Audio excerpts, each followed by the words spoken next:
শাকটা একটু বড় বড়, তাই আমি চিংড়ি মাছ দিয়ে রান্না করব।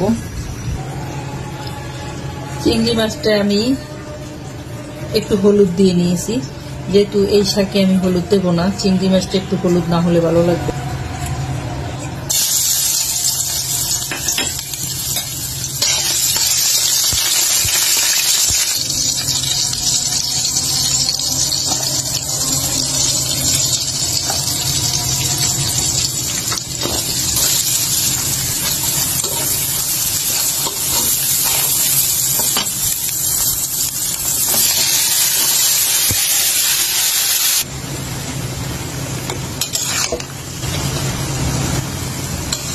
চিংড়ি মাছ দিয়েছি যেহেতু একটু ঝোলঝুলি, অল্প একটু ঝোল ঝোল রাখবো, একেবারে শুকনো করবো না।